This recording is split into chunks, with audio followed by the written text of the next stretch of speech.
Ladies and gentlemen, welcome back to the study. In Lecture 9, we discussed the importance of population to the production of wealth and also the important role that is played by population migration.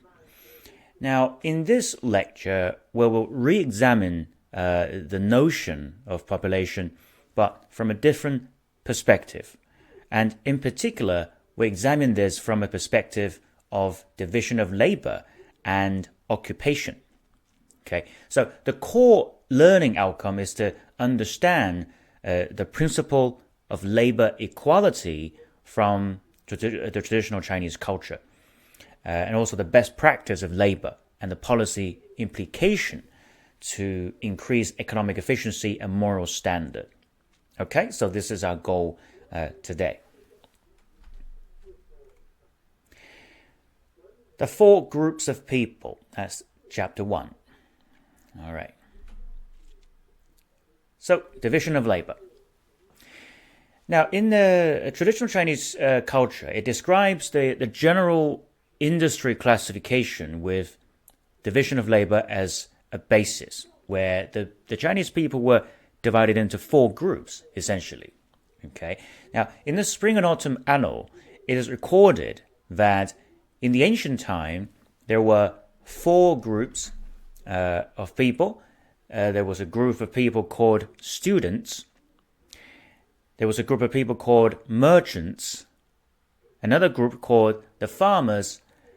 And then there was a group of people called artisans. Okay, so any Chinese person can fall into any one of these categories. But surely we have to explain what these really mean.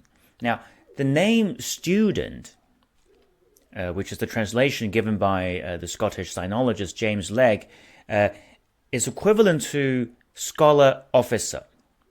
Scholar officer. In ancient China, students were those who were knowledgeable persons who served the government and served the people as political officers.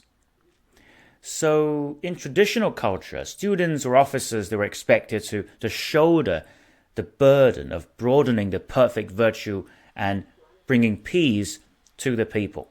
So they had a special mission. So if we use the modern language, we can say that for a student or officer, the qualification to take the public position is focused on his virtue. Okay, so that's what students do. And it's slightly different from the students that we refer to today. Farmers are defined as those who cultivate land and produce grain. Okay, that's easy to understand. Artisans are those who produce the goods by skillful mind and toilsome hand, as per definition. And lastly, merchants are those who, exchange wealth and sold goods. Okay. So this is the the definition of the division of labor in ancient China, and even today. And if you talk to a Chinese person, you realize that we still use these names, okay, as a general description of the overall industry. However, there is a common misperception about this classification in that the sequence of student, farmer, artisan, merchant represents the general attitude towards these occupations, with the students being the most honorable and the merchants being the least honorable. Because the students and officers, they are virtuous by their job description and job requirement. Merchants are sort of, opportunistic people who don't produce anything.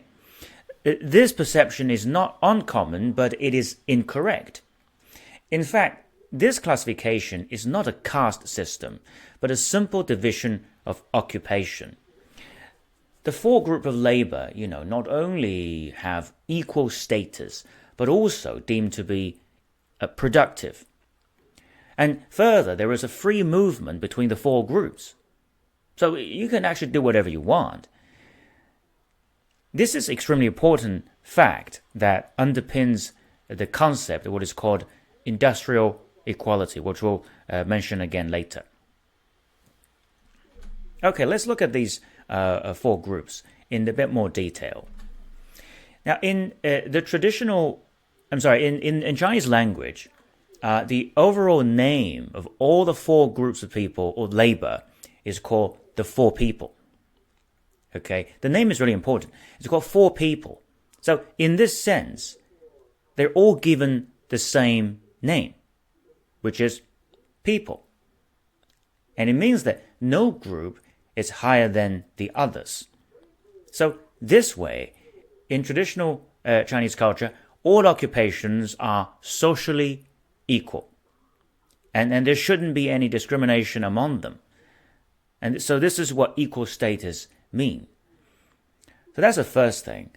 And second thing, in traditional culture, there is no hostility against merchants or traders because they are considered to be productive, just like everybody else. All the four groups are considered to contribute positively to the to people's economic life. For example, in Gu Liang's commentary of the spring and autumn, the merchants is in fact listed next to the student, not the last, but the next. So there is no such thing that merchants are considered most inferior. But we must mention that although they are all productive, the productivity is surely different among them, and this has a direct implication on the distribution, which is something that we'll come back to in much more detail in a later lecture. So I mentioned they are free to move up between groups. Okay, so the freedom of movement between the four groups makes sure that the utilization of labor speciality is high. So people are not confined to, in any particular group, but simply fall into one through classification of occupation.